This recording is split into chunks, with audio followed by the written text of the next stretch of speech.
이게 뭐야? 이혼 서류야. 도장 찍었어. 당신도 도장만 찍으면 돼. 이창호는 그대로 멈춰 섰습니다. 손에 든 꽃다발이 갑자기 납덩어리처럼 무거워졌어요. 미쳤어? 나는 미친 게 아니라 이제야 정신을 차린 거야. 40년 그동안 내가 뭘 위해 살았나 싶더라. 이창호는 서류를 바라봤습니다. 말라붙은 밥처럼 싸늘한 글자들, 도장 찍힌 자리에 흐릿한 붉은 흔적, 퇴직식에서 받은 꽃다발보다 더 무거웠습니다. 내가 뭘 그렇게 잘못했냐? 그걸 아직도 몰라. 그게 문제야. 이창호는 뒤통수를 세게 맞은 듯 혼란에 빠졌습니다. 방금 전까지만 해도 행복한 미래를 그리고 있었는데 갑자기 모든 게 무너지는 느낌이었어요. 선이야, 농담이지? 오늘 내 퇴직식이야. 이런 장난을. 장난 아니야. 진심이야. 시청하시는 모든 분들 건강하시고 오늘도 사랑합니다. 이창호는 늘 하던 대로 이른 새벽 눈을 떴습니다. 새벽 5시 알람도 맞추지 않았는데 몸이 저절로 깨어났어요. 침대에서 일어나 창문을 열자 차가운 새벽 공기가 얼굴을 스쳤습니다.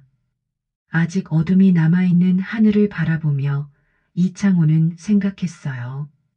정말 오늘이 마지막이구나. 세수를 하며 거울 속 자신을 들여다봤습니다. 언제부턴가 깊어진 주름, 희끗해진 머리카락, 그리고 피곤에 젖은 눈가, 69년을 살아온 흔적들이 고스란히 얼굴에 새겨져 있었어요. 오늘이 진짜 마지막 출근이네. 거울 앞에서 와이셔츠를 단정히 여미며 자신에게 말했죠.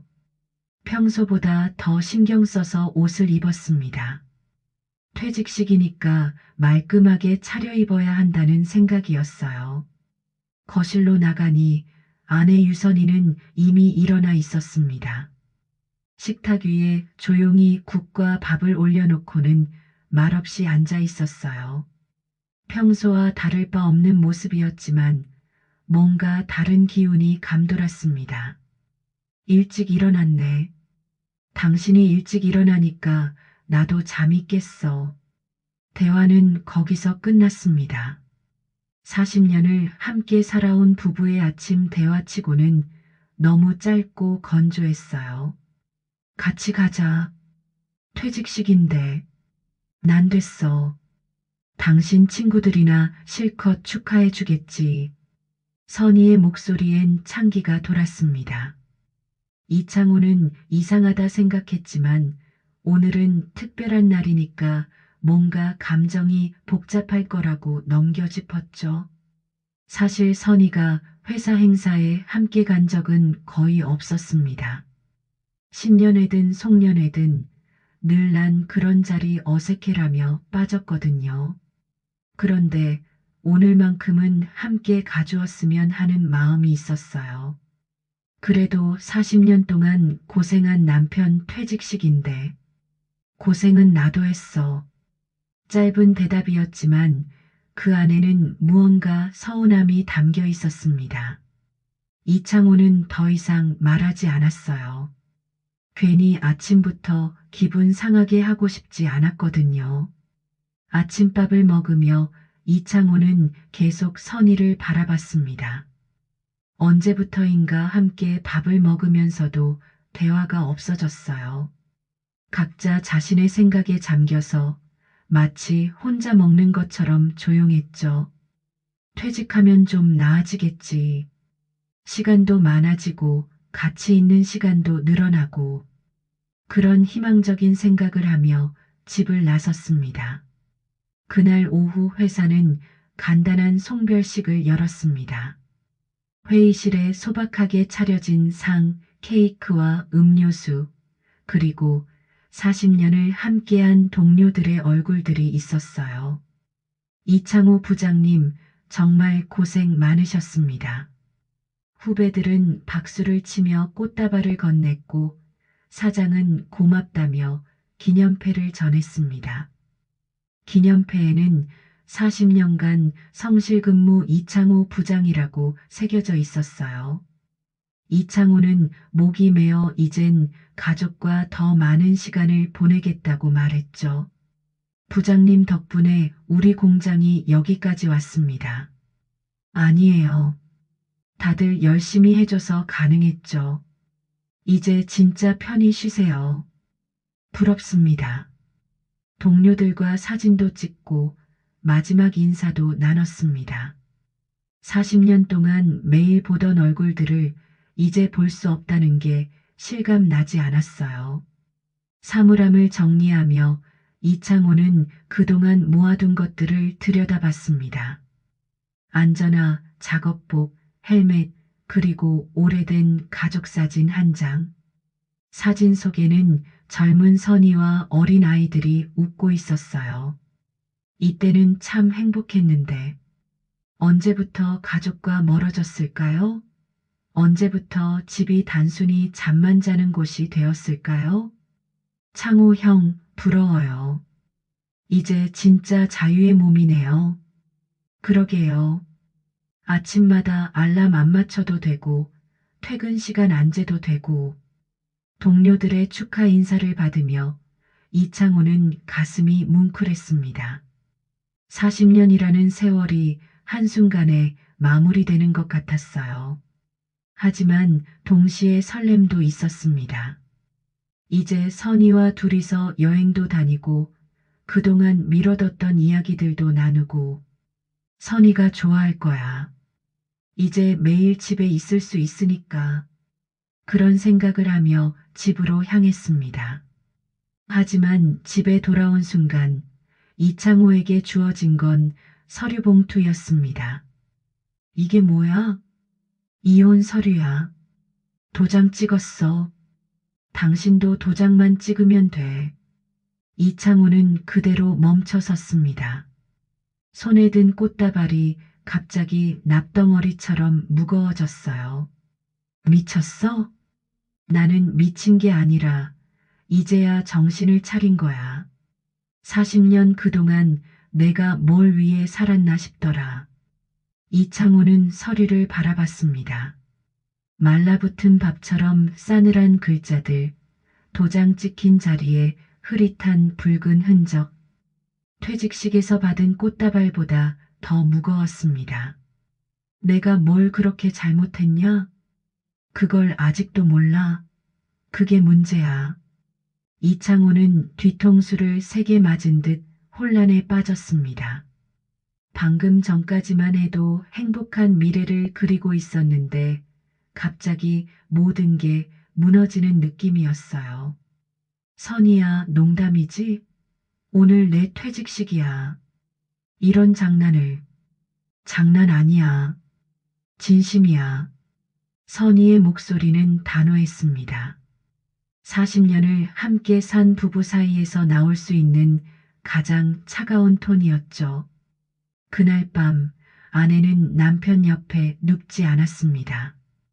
각방도 아닌 아예 다른 방으로 이불을 들고 들어가 문을 잠갔죠. 이창호는 그 문 앞에 앉아 중얼거렸습니다. 선이야, 나 이제 집에만 있을 건데 우리 같이 여행도 다니고 그렇게 살자. 대답은 없었습니다. 새벽 2시가 넘어서야 이창호는 자리에서 일어났습니다. 무릎이 아팠어요. 나이가 들어서 딱딱한 바닥에 오래 앉아 있으니 온몸이 쑤셨습니다. 침실로 돌아가 혼자 누워서도 잠이 오지 않았어요. 40년 동안 함께 잤던 침대가 갑자기 너무 넓게 느껴졌습니다. 선희의 베개에서는 여전히 그녀의 향수 냄새가 났어요. 정말 이혼하려는 건가? 아니면 화가 나서 그런 건가? 이창호는 뒤척이며 생각했습니다. 아직도 현실감이 없었어요. 아침에 일어나면 평소처럼 선희가 아침밥을 차려놓고 있을 것 같았거든요. 이창호의 첫 퇴직날 밤은 축하가 아닌 침묵 속에서 끝났습니다. 다음 날 아침 거실은 정적뿐이었습니다. 이창호는 밤새 잠을 설쳤고 눈에 다크서클이 깊게 패여 있었습니다. 도무지 믿기지 않는 얼굴로 선희를 바라보며 말했죠. 어제 그거 진심이야? 그래. 난 이제 당신 아내로 살기 싫어. 그 순간 이창호는 웃음이 났습니다. 한숨 섞인 허탈한 웃음이었죠. 내가 뭘 그렇게 잘못했는데 밖에서 돈 벌어온 죄밖에 없잖아. 그게 문제였어. 선희는 정면을 응시하며 단호하게 말했습니다. 당신은 집에 없었어. 몸만 없었던 게 아니라 마음도 없었다고. 내가 아플 때, 아이들이 반에서 왕따 당했을 때, 둘째가 대학 떨어졌다고 울었을 때도 당신은 공장이었어. 이창호는 아무 말도 할 수 없었습니다. 자신이 묵묵히 일한 세월, 그것이 가족에게 전부가 아니었다는 말 앞에서 그럼 내가 돈을 안 벌어왔어야 했나? 내가 일을 안 했어야 했냐고. 그게 아니야. 돈 버는 건 고마워. 하지만 그게 다가 아니라는 얘기야. 선희는 한숨을 깊게 쉬었습니다. 당신은 늘 바빴어. 아침 일찍 나가서 밤늦게 들어오고 주말에도 일이 있다고 나가고 집에 있어도 피곤하다고 누워만 있고. 이창호는 변명하고 싶었지만 선희의 말이 틀린 것도 아니었어요. 그럼 내가 놀고 먹고 살았어야 했나? 가족을 먹여 살리려면 일을 해야지. 가족을 먹여 살리는 것과 가족과 함께 사는 건 다른 거야. 선희의 목소리에는 깊은 한숨이 섞여 있었습니다. 당신은 집에 돈만 갖다 놓으면 가장 노릇을 다 한 줄 알았어. 하지만 가족은 돈으로만 유지되는 게 아니야. 이창호는 가슴이 답답했습니다. 자신이 평생 믿고 살아온 가치관이 무너지는 느낌이었어요. 그럼 나보고 어떻게 하라는 거야? 일을 그만두고 집에만 있으라고? 그게 아니야. 일을 하면서도 가족에게 관심을 가질 수 있잖아. 대화도 나누고 함께 시간도 보내고. 선희는 잠시 말을 멈췄다가 이어갔습니다. 내가 언제 당신한테 일 그만두라고 했어? 나는 그냥 당신이 나를, 우리 가족을 사람 취급해줬으면 좋겠다고 했을 뿐이야. 기억나? 지연이가 중학교 때 밤늦게 학교에서 전화 왔을 때? 그게 언제였지? 봐, 기억도 안 나지? 지연이가 교실에서 넘어져서 병원에 가야 한다고 했는데 당신은 야근이라고 못 간다고 했어. 나 혼자 택시 타고 가서 밤새 응급실에 있었어. 선희의 목소리가 떨렸습니다. 그때 지연이가 나한테 물어봤어. 아빠는 왜 안 와? 내가 뭐라고 대답했는지 알아? 아빠는 바빠서 못 와라고 했어. 그런데 그 말을 몇 번이나 했는지 몰라. 이창호는 가슴이 답답해졌습니다. 그날이 어렴풋이 기억났어요. 확실히 중요한 거래처 미팅이 있어서 빠질 수 없었던 날이었죠. 그때는 정말 중요한 일이, 매번 중요한 일이었어. 당신에게는. 선희의 목소리에는 오랜 서운함이 쌓여 있었습니다. 그럼 그동안 왜 아무 말 안 했어? 했지. 근데 당신은 늘 피곤하다, 바쁘다, 내일 얘기하자 그랬지. 그렇게 30년이야. 주방 시계가 째깍거렸습니다. 그 짧은 소음조차 두 사람 사이를 멀게 만들었습니다. 아이들도 다 커서 나갔고 이 집에 남은 우리 둘하지만 나는 늘 혼자였어. 당신은 없는 사람이었어. 창호 씨. 그제야 이창호는 씨라는 호칭이 귀에 들어왔습니다. 그 낯설고 찬 단어 하나가 가슴을 찔렀습니다. 나도 힘들었어. 매일 공장에서 12시간씩 일하고, 야근해, 주말 근무해. 그래, 당신도 힘들었겠지. 근데 나도 힘들었어. 혼자서 애들 키우고, 시어머니 병수발하고, 집안 살림 다 꾸려가면서도 당신 눈치 보며 살았어. 선희는 한숨을 깊게 쉬었습니다. 당신은 돈만 갖다 주면 된다고 생각했지. 그런데 가정은 돈만으로 유지되는 게 아니야. 관심이고 대화고 함께 있는 시간이야. 이창호는 반박하고 싶었지만 말이 나오지 않았습니다. 선희가 말하는 모든 것들이 사실이었거든요. 그날 저녁 이창호는 술을 마시지 않았습니다. 대신 오랜만에 앨범을 꺼냈습니다. 가족사진 속 선희는 젊고 예뻤습니다. 아이 셋을 품에 안고 활짝 웃고 있었죠. 그런데 이상하게도 그 사진들엔 그가 빠져 있었습니다. 이창호는 늘 카메라 뒤에 있었던 겁니다. 나도 없었네 사진에서도. 그는 조용히 앨범을 덮었습니다. 그리고 침대에 누웠지만 눈은 감기지 않았습니다. 창밖에서 들리는 바람 소리가 유난히 차가웠습니다. 그 바람처럼 아내도 인생도 자신을 스쳐 지나가기만 했던 것일지도 모릅니다. 이창호는 며칠째 말수가 줄어들었습니다. 거실 TV에선 트로트 무대가 흘러나왔지만 그는 채널만 무심히 돌릴 뿐이었습니다. 무엇을 해야 할지 몰랐어요. 40년 동안 매일 정해진 시간에 일어나서 정해진 시간에 출근하고 정해진 일을 하다가 집에 돌아오는 생활을 했는데 갑자기 그 모든 게 사라지니까 허전했습니다. 반면 유선이는 부쩍 외출이 잦아졌습니다. 도서관, 헬스장, 동창 모임 아니, 이전엔 그런 데 다니지도 않았던 사람이었죠. 어디가? 도서관. 뭐하러? 책 보러. 더 이상 묻지 않았습니다. 선희가 짜증을 낼 것 같았거든요. 이창호는 하루 종일 집에만 있었습니다. 뉴스를 보고 신문을 읽고 낮잠을 자고 이런 게 퇴직 후의 삶인가 싶어 허탈했어요. 저녁에 선희가 돌아오면 뭐하고 다녔어? 라고 물어보고 싶었지만 선희는 먼저 말을 걸지 않았습니다. 각자의 방에서 각자의 시간을 보냈어요. 선희야, 우리 같이 어디 좀 나갈까? 꽃놀이라도. 내가 왜 당신이랑? 그 한마디에 이창고는 입을 다물었습니다. 밤늦게 딸에게 전화를 걸었습니다. 지연아, 엄마가 좀 이상하단다. 말도 안 하고 이혼 서류를.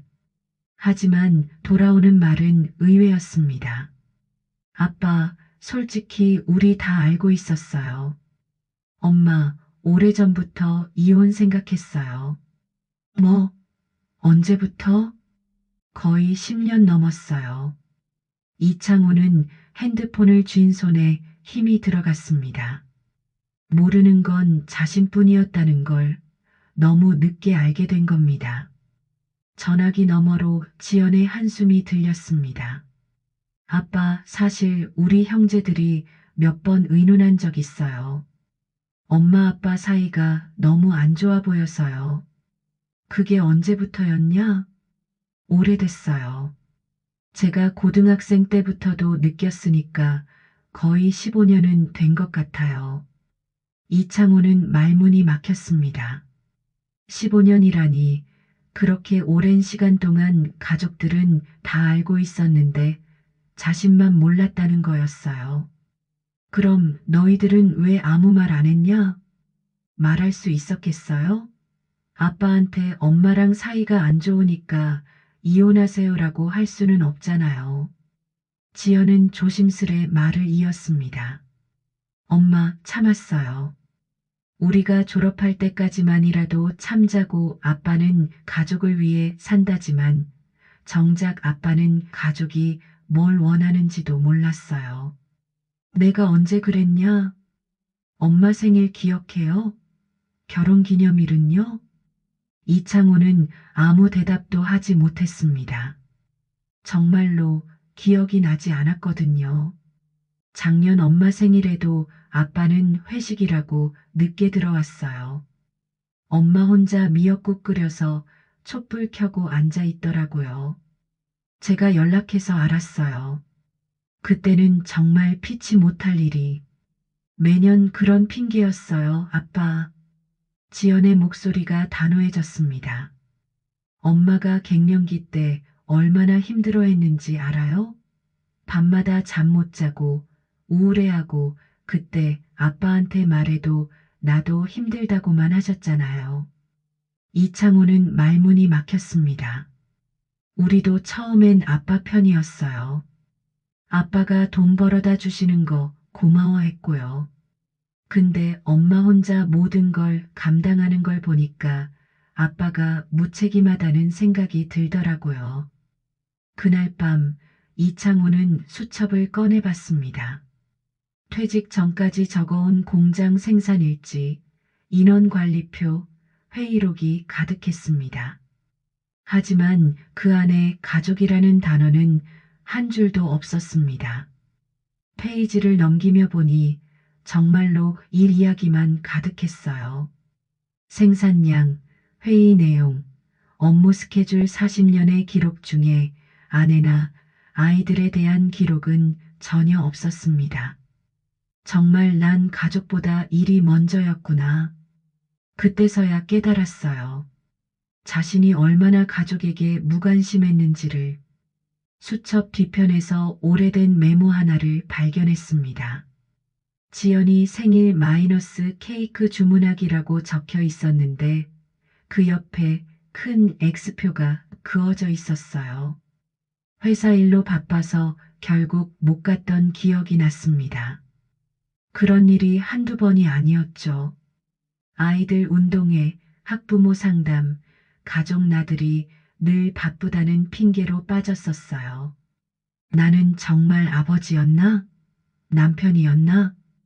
벽에 걸린 거울 속 자신의 모습은 낯설기만 했습니다.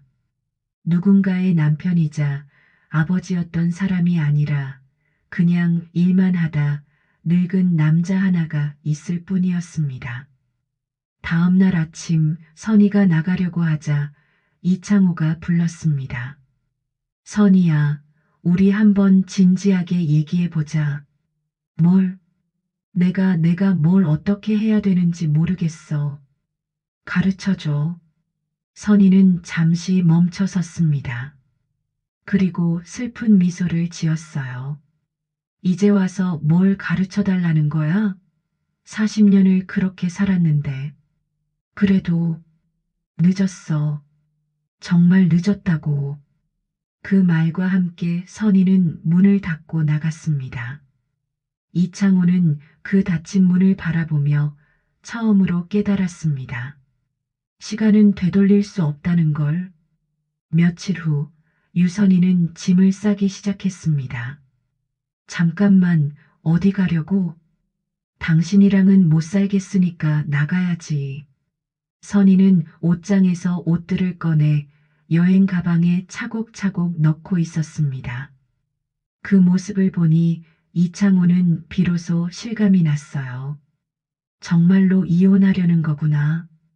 이혼이 확정된 것도 아닌데 벌써부터 짐을 싸?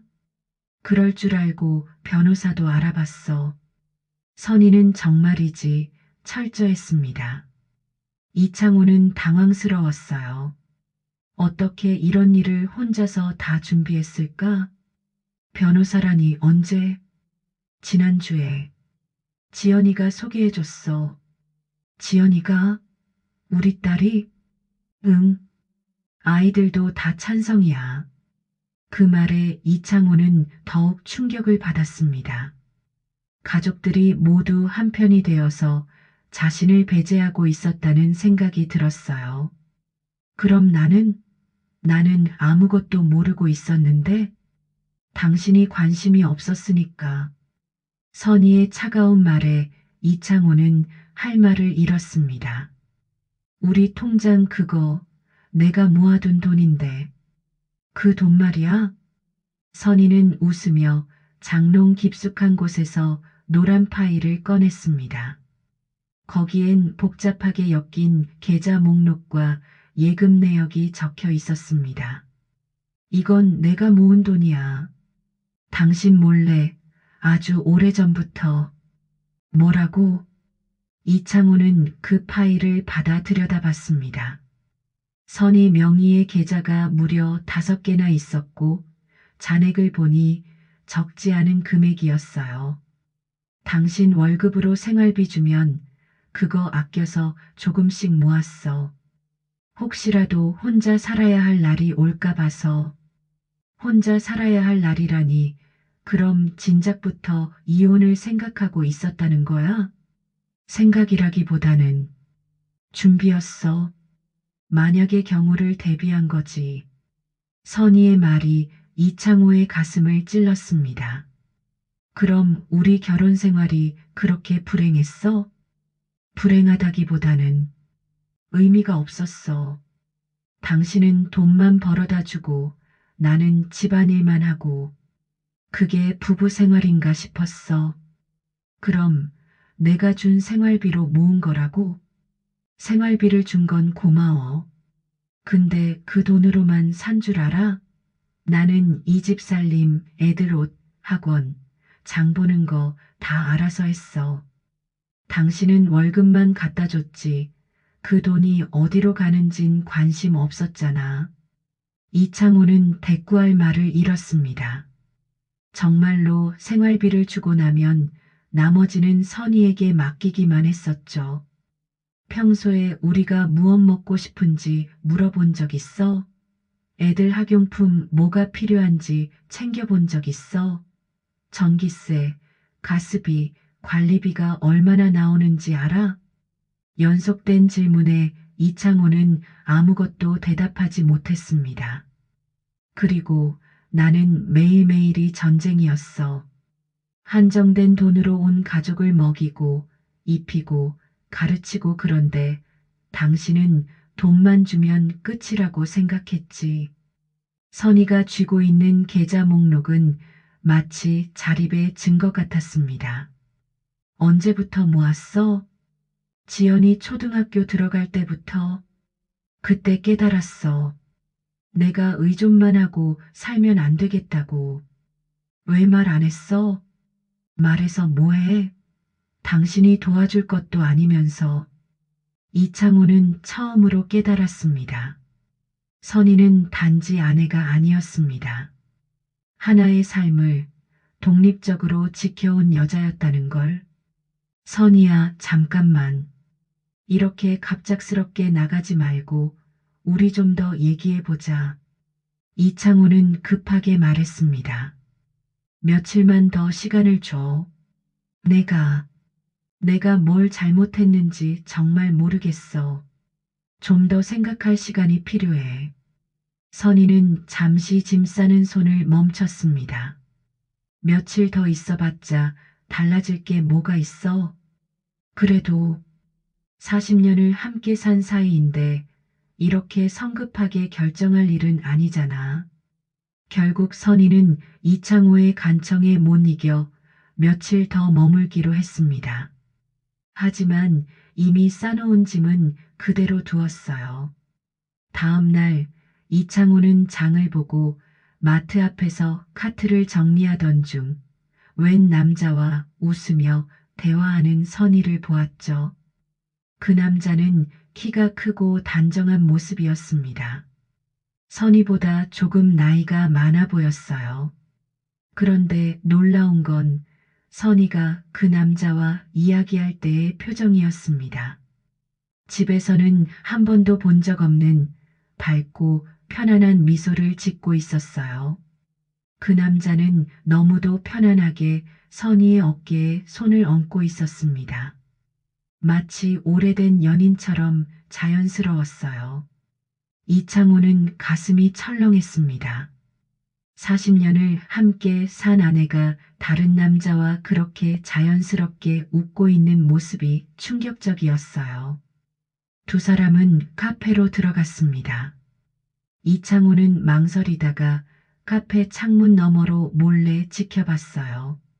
선희는 그 남자와 마주 앉아 진지하게 대화를 나누고 있었습니다. 때로는 웃기도 하고 때로는 고개를 끄덕이기도 했죠. 저런 표정으로 나와 대화한 적이 언제였지? 이창호는 자신도 모르게 그런 생각을 했습니다. 집에 돌아와서도 그 장면이 머릿속을 맴돌았습니다. 선희는 언제 집에 들어왔는지 모르게 조용히 들어와 있었어요. 부엌에서 설거지를 하는 선희의 뒷모습을 보니 갑자기 낯설었습니다. 40년을 함께 살았는데 이렇게 모르는 사람 같을 수가 있을까요? 오늘 어디 다녀왔어? 이창호가 조심스럽게 물어봤습니다. 응, 잠깐 누구 좀 만나고 왔어. 누구? 선희는 설거지를 멈추고 이창호를 바라봤습니다. 그 눈빛에는 왜 그런 걸 묻느냐는 표정이 어려 있었어요. 친구. 무슨 친구? 그냥 친구야. 당신이 알 필요 있어? 그 차가운 대답에 이창호는 더 이상 묻지 못했습니다. 예전 같으면 당연히 물어볼 수 있었던 것들인데 이제는 물어볼 권리조차 없는 것 같았어요. 그날 밤 이창호는 선희의 행동을 관찰하기 시작했습니다. 핸드폰을 자주 들여다보고 누군가와 문자를 주고받는 모습이 보였어요. 때로는 미소까지 지으며 말이죠. 다음 날 밤 이창호는 조심스럽게 물었습니다. 그 사람 누구야? 선희는 당황하지도 않았습니다. 김정우. 고등학교 때 친구야. 요즘 같이 커피 마시고 있어. 그게 다야? 그래, 다야. 하지만 말 놓고 싶을 정도로 편하지. 이창호는 순간 숨이 턱 막혔습니다. 그럼 그 사람 때문이야? 이혼하려는 게? 아니, 그 사람 때문에 떠나는 게 아니야. 당신 때문에 여기에 더 못 있겠는 거야. 무슨 차이야, 그게?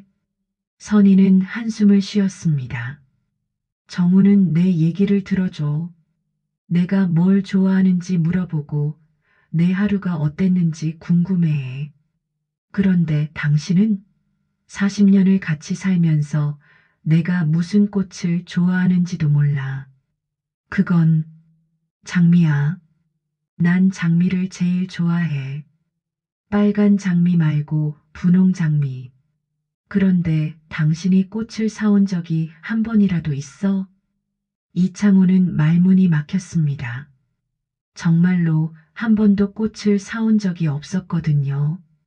정우는 어제 분홍 장미 한 송이를 줬어. 별거 아닌 것 같지만 나는 그게 너무 좋고 행복했어. 그 말에 이창호는 질투와 분노가 치밀었습니다. 그럼 그 남자가 좋다는 얘기네. 좋아. 하지만 사랑하는 건 아니야. 그냥 사람 취급을 받는 기분이야. 나는 당신을 사람 취급 안 했다고? 응, 안 했어. 선희의 단호한 대답에 이창호는 할 말을 잃었습니다. 당신에게 나는 그냥 아내였어. 밥 해주고, 빨래 해주고, 청소해주는 사람. 내가 슬플 때 위로받고 싶고, 기쁠 때 함께 기뻐하고 싶은 사람이 아니라, 그날 밤 이창호는 혼자 술을 마셨습니다. 그리고 묻기 시작했습니다. 나는 언제부터 이렇게 멀어졌을까? 언제부턴가 이 집에서 내가 환영받지 않는 존재가 됐지? 그 질문은 곧 사실로 이어졌습니다. 부엌에서 흘러나온 선희의 혼잣말. 정우는 내 눈을 봐줘. 창호는 평생 한 번도 내 눈을 안 봤어. 이창호는 그날 아내의 진짜 마음을 처음으로 들었습니다. 며칠 후 선희는 이삿짐을 정리해서 조용히 나갔습니다. 이창호는 아무 말도 하지 않고 붙잡지도 않았습니다. 붙잡을 자격이 없다고 생각했기 때문이죠. 마지막으로 현관문을 나서면서 선희가 뒤돌아봤습니다. 창호야, 미안해. 이게 우리 둘 다에게 좋은 일이야. 문이 닫히는 소리가 유난히 크게 들렸습니다. 잘 살아, 창호야. 선희의 마지막 인사는 담담했습니다. 원망도 미련도 없는 목소리였어요. 혼자 남은 집은 썰렁했습니다. 정적 그 자체였죠. 40년 동안 누군가와 함께 살던 공간에 홀로 남겨진다는 건 이런 기분인가 봅니다. 냉장고를 열어보니 선희가 준비해둔 반찬들이 있었습니다. 마지막까지도 남편을 챙기는 마음이었을까요? 아니면 그냥 습관이었을까요? 저녁을 혼자 먹으려니 입맛이 없었습니다. 평생 누군가 차려준 밥을 먹고 살았는데 이제는 모든 걸 혼자 해야 한다는 게 막막했어요. TV를 켜봤지만 재미있는 프로그램이 없었습니다. 아니, 혼자 보니까 재미가 없는 거였죠. 이창호는 처음으로 자기 자신을 돌아보기 시작했습니다. 거울 앞에 서서 자신의 모습을 자세히 들여다봤어요. 40년 동안 출근할 때 말고는 제대로 본 적이 없던 자신의 얼굴이었습니다. 주름이 깊어졌고 머리카락도 많이 빠졌어요. 어깨는 구부정하고 눈가에는 피로가 쌓여 있었습니다. 언제부터 이렇게 늙었을까요? 내가 이런 모습이었나? 옷장을 열어보니 정장과 작업복뿐이었습니다. 평상복이라고 할 만한 게 거의 없었어요. 그동안 집에서는 항상 추리닝 차림이었거든요. 선희는 나가기 전에 항상 거울을 보며 화장을 하고 옷을 골라 입었는데 자신은 그런 적이 없었어요. 외모에 대한 관심 자체가 없었던 거죠. 나는 나 자신에게도 관심이 없었구나. 이른 아침 버스를 타고 공원에 갔습니다. 혼자 벤치에 앉아 신문을 읽고 산책을 하며 시간을 보냈습니다. 40년 동안 출근하느라 한 번도 제대로 보지 못했던 풍경들이 새롭게 다가왔어요. 이런 곳이 있었구나. 아침 공원에는 운동하는 사람들이 많았습니다. 조깅하는 사람, 태극권을 하는 할아버지들, 산책하는 부부들 모두 자신만의 시간을 즐기고 있었어요. 벤치에 앉아 사람들을 구경하는 것만으로도 시간이 금세 흘렀습니다. 이런 여유로운 시간을 보낸 게 언제였는지 기억이 나지 않았어요. 공원에는 나이 든 사람들이 많았습니다. 혼자 운동하는 사람, 친구들과 바둑 두는 사람, 손자와 함께 온 할아버지들, 저마다의 삶을 살고 있었어요. 그리고 작은 노트를 샀습니다. 맨 앞장에 이렇게 썼습니다. 이창호의 인생 2막 시작. 그날부터 매일 이창호는 하루를 기록했습니다. 점심에 먹은 메뉴, 지나가는 사람, 우연히 본 드라마의 대사 한 줄까지 하루는 이렇게 적었습니다. 선의 없이도 아침을 맞이한다. 쓸쓸하지만 덜 외롭다. 노트를 채우며 이창호는 비로소 자신이 삶을 살지 못했었다는 걸 알았습니다. 지금까지는 그냥 일만 했을 뿐이었어요. 어느 날 공원에서 기타 소리가 들려왔습니다. 한 할아버지가 혼자 앉아서 옛날 노래를 연주하고 있었죠. 그 모습이 부러웠습니다. 나도 뭔가 해보고 싶다. 그래서 동네 복지관의 시니어 문화교실에 문을 두드렸습니다. 기타반 등록하고 싶은데요. 직원이 웃으며 물었습니다. 배우려는 목적이 있을까요? 이창호는 대답했습니다.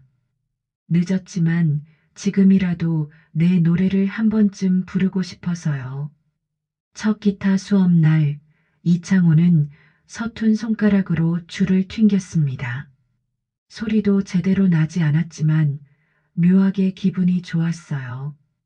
처음이세요? 옆자리 할머니가 친근하게 말을 걸었습니다. 네, 평생 처음이에요. 저도 마찬가지예요. 늦어도 시작하면 되는 거 아니겠어요? 그 말이 위로가 되었습니다. 늦어도 시작하면 된다는 것. 집에 돌아와 거울을 보니 예전과는 다른 자신이 있었습니다. 여전히 혼자였지만 뭔가 살아있는 느낌이었어요. 몇 달 뒤 법원에서 이혼 판결문이 도착했습니다. 판결문과 함께 선희가 남긴 짧은 편지 한 통이 있었습니다. 이창호는 떨리는 손으로 편지를 열었습니다. 창호 씨에게 이혼 사유서, 변호사가 정리한 것 말고 내가 진짜 하고 싶은 말을 적어봅니다. 난 당신을 미워한 적 없어요. 다만 너무 오랫동안 외로웠어요. 처음에는 당신이 바빠서 그렇겠거니 이해했죠. 하지만 해가 갈수록 나는 그림자가 되어 갔어요. 당신 옆에 있으면서도 존재하지 않는 사람처럼 살았죠. 기억하나요? 우리가 처음 만났을 때 내가 꿈꿨던 것들을요? 나는 선생님이 되고 싶었어요. 아이들을 가르치고 책도 쓰고 싶었죠. 하지만 결혼하고 나서 그 모든 걸 포기했어요. 당신과 아이들을 위해서요. 그때는 그게 사랑이라고 생각했어요. 자신을 희생하는 게 가족을 위하는 거라고요. 하지만 나중에 깨달았어요. 그건 사랑이 아니라 의무였다는 걸요. 당신도 마찬가지였을 거예요. 가족을 위해 일해야 한다는 의무감으로 살았겠죠. 그런데 우리는 정작 서로를 사랑하는 법을 잊고 살았어요. 지금 나는 정우와 함께 있어요. 하지만 당신이 걱정하는 그런 관계는 아니에요. 그냥 서로를 이해해주는 친구예요. 늦은 나이에 찾은 소중한 친구죠. 나는 이제 다시 공부를 시작했어요. 평생교육원에서 상담 심리학을 배우고 있어요. 그리고 작은 책방에서 아르바이트도 해요. 월급은 얼마 안 되지만 내가 선택한 일이라는 게 좋아요. 그리고 이제서야 나를 찾아가고 싶어요. 부디 당신도 당신의 삶을 다시 찾기를 바랍니다. 당신이 행복하길 바라는 마음 진심이에요. 유선이 드림. 이창호는 조용히 편지를 접었습니다. 눈물이 났지만 이상하게 마음이 편했어요. 그리고 그날 노트에 이렇게 썼습니다. 선의가 없지만 그녀는 아직 내 안에 있다. 그래서 나는 오늘도 살아간다. 편지를 다시 읽으며 이창호는 깨달았습니다. 선의도 자신만큼이나 외로웠고 자신만큼이나 길을 잃고 살았다는 거요. 그날 밤 이창호는 선의에게 답장을 썼습니다. 선의야, 편지 고마워. 내가 하고 싶은 말 다 이해했어. 나도 이제야 깨달았어. 우리가 서로를 사랑했지만 사랑하는 방법을 몰랐다는 걸. 나는 돈을 벌어다 주는 게 사랑이라고 생각했고, 너는 모든 걸 참고 견디는 게 사랑이라고 생각했겠지. 하지만 진짜 사랑은 서로를 이해하고 함께 성장하는 거였네. 너무 늦게 깨달아서 미안해. 나도 이제 새로운 삶을 시작했어. 기타도 배우고 사람들도 만나고 있어. 서툴지만 처음으로 내가 원하는 걸 하고 있어. 내가 행복하다니 다행이야. 정우 씨한테도 안부 전해줘. 우리는 이제 부부는 아니지만 서로의 행복을 바라는 사람으로 남았으면 좋겠어. 고마웠어, 선이야. 창호가 몇 년 후 기타반은 이제 그의 일상이고 동네 소극장에서 자그마한 무대에도 섭니다. 다음 곡은 그때 그 사람입니다. 제가 직접 불러보겠습니다. 서툰 기타 연주와 함께 이창호의 목소리가 울려 퍼졌습니다. 관객들은 박수를 쳐주었고 이창호는 무대 위에서 처음으로 자신을 느꼈습니다. 공연이 끝나고 관객 중 한 할머니가 다가왔습니다. 노래 참 좋았어요. 마음이 뭉클했어요. 고맙습니다. 혹시 혼자 사세요? 네, 혼자 삽니다. 외롭지 않으세요? 이창호는 잠시 생각하다 웃으며 말했습니다. 외롭죠. 근데 괜찮습니다. 이제 제 삶은 제 것이니까요. 집에 돌아와 이창호는 노트를 폈습니다. 한때 아내의 이름으로 가득했던 그 노트엔 이제 계절과 음악, 친구들의 농담과 가벼운 철학이 기록되고 있었습니다.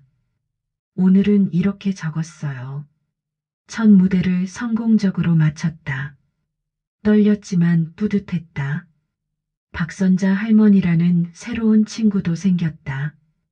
인생이 이렇게 예측할 수 없이 변하는구나. 노트를 쓰는 것도 이제 하루의 소중한 시간이 되었습니다. 자신의 마음을 글로 표현하는 게 이렇게 위로가 되는 줄 몰랐어요. 어느 날 우편함에서 선희의 편지를 발견했습니다. 창호 씨, 안녕? 잘 지내고 있어? 나는 상담사 자격증을 땄어. 작은 상담센터에서 일하고 있는데 나처럼 늦은 나이에 새로운 삶을 시작하는 사람들을 도와주고 있어. 일이 보람있어.